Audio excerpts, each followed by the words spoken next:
અને સમાચારો પર નજર કરીશું સુરતથી સમાચાર સુરતની શિવ રેસીડેન્સીમાં દિવાલ ધરાશાયી થવા મુદ્દે ચોંકાવનારો ખુલાસો થયો છે। વીટીવી ન્યૂઝે શહેરી વિકાસ અધિકારી સંજય પટેલ સાથે કરેલી વાતચીતમાં આ ખુલાસો થયો છે।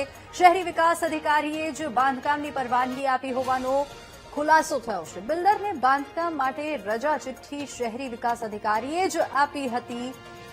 રાજલક્ષ્મી ગ્રુપ અને શ્વોલ નિર્માણ ગ્રુપનું કામ પરવાનગી આપ્યા પછી જ થયું હોવાનો ખુલાસો થયો છે। આડેધડ બાંધકામની પરવાનગી આપી હોવા છતાં હજુ સુધી પગલાં નથી લેવાયા। પરવાનગી આપનાર શહેરી વિકાસ અધિકારી સામે નથી લેવાયા કોઈપણ પ્રકારના પગલાં। બિલ્ડિંગની બંને સાઈડ આટલું ખોદકામ કરવાની પરવાનગી કેમ અપાઈ તે સૌથી મોટો અહીંયા પ્રશ્ન ઉભો થાય છે।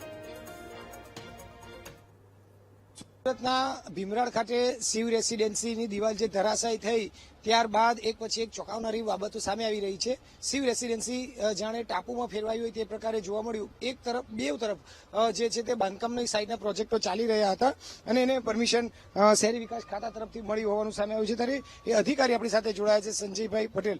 સંજયભાઈ, જે ઘટના બની છે તેમાં પરમિશન કયા આધારે મળી, કયા કયા નોર્મ્સને આધારે પરમિશન આપવામાં આવી છે? પરમિશન માટેના સીજીડીસીઆર છે, એ સીજીડીસીઆરની જોગવાઈ મુજબ બધા નિયમો ફિક્સ જ છે, એને આધીન પરવાનગી આપવામાં આવેલ છે। તો સાહેબ, આમાં આટલી મોટી ઘટના બની, બરાબર, તો એમાં સ્થળ તપાસ થઈ હોઈ શકે, કઈ રીતે આમાં જોવાય? સ્થળ તપાસ તો થતી જ હોય છે। અમારા ત્યાંથી બી સ્ટાફ છે ને સ્થળ પર અવારનવાર જતા જ હોય છે। એ લોકોએ અમુક સમયાંતરે સર્ટિફિકેટ બી રજૂ કરવાનો હોય છે ને એને પરમિશન બી આપવાની હોય છે।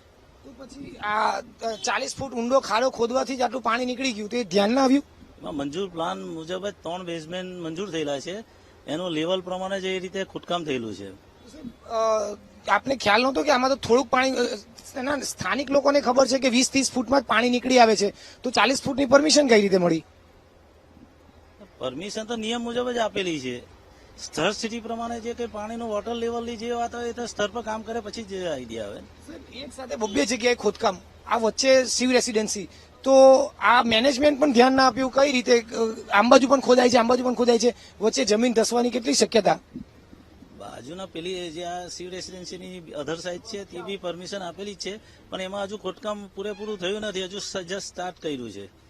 એમાં એક લેવલનું હજુ સ્ટાર્ટ કર્યું છે, હજુ 2 લેવલ જ, એમાં 3 લેવલ બેઝમેન્ટ નથી મંજૂર। તો આ તો અત્યારે એને પર રોકી દીધું?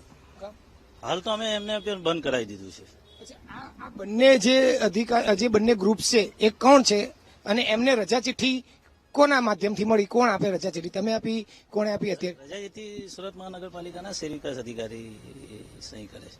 આપના માધ્યમથી ગઈ કહેવાય, આપની સહી ડાઇન ફાઇનલ પ્રૂફ સહી કોની હોય એમાં? ફાઇનલ રજા ચિઠ્ઠી પર સહી શહેરી વિકાસ અધિકારી તરીકે મારી હોય છે। બંને ગ્રુપમાં આપની જ સહી છે?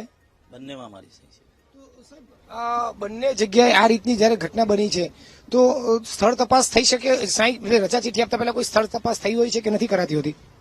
સ્થળ પર પ્લાન જયારે રજૂ થાય ત્યારે પણ સ્થળ તપાસ કરવામાં આવે છે, તે પણ ત્યારે તો ગ્રાઉન્ડ જ હોય છે, ત્યારે ખોદકામ કોઈ હોય નહીં, એટલે એ ગ્રાઉન્ડને આધારે જે કઈ સ્થળ તપાસ, એમાં કોઈ લાઈન પસાર, એચટી લાઈન હોય છે કે કોઈ ખાડી ગઈ એવું કઈ પસાર થતું એ ચેક કરવામાં આવે છે। વિઝ્યુઅલી જે દેખાતું હોય તે ચેક કરવામાં આવે છે અને ત્યારબાદ જ પરવાનગી આપવામાં આવે છે। આમાં જે રીતની બહાર બધી નીકળી છે, પાણી નીકળી આવ્યું છે માત્ર 40 ફૂટમાં, તો એ કેટલી ગંભીર બાબત કહેવાય આને તો। અને આમાં કોની સામે પગલાં લઈ શકાય? અધિકારીઓની કે જવાબદારી, ગેર જવાબદારી કહેવાય કે ના કહેવાય કોઈ બાબતે? આજે બધા તજજ્ઞો દ્વારા મીટિંગ ચર્ચા વિચારણા થઈ છે, તેમાં સોઇલ પણ હતા, જીઓ ટેકનિકલના તજજ્ઞો પણ હતા, એ બધા ભેગા થઈને રિપોર્ટ આપશે, પછી આગળ જે બી હશે તે કાર્યવાહી કરીશું। બિલકુલ, આ હતા શહેરી વિકાસ અધિકારી સંજયભાઈ પટેલ, જેમણે રજા ચિઠ્ઠી બિલ્ડરને આ પ્રોજેક્ટ માટે આપી છે। હાલ તેઓને કહેવા મુજબ કે નિયમ મુજબ તમામ વસ્તુ થઈ રહી હતી, પરંતુ શિવ રેસીડેન્સીના જે લોકો છે તે ચિંતામાં મુકાયા છે કે એક સાથે બંને જગ્યાએ પરમિશન કઈ રીતે આપી શકી હોય છે।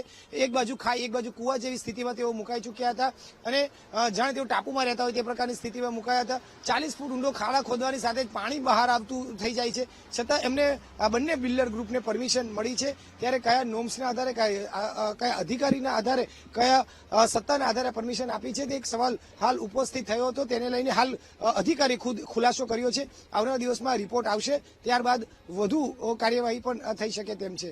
કેમેરામેન દેવેશ સોલંકી સાથે ધ્રુવ સોમપુરા, વીટીવી ન્યૂઝ, સુરત.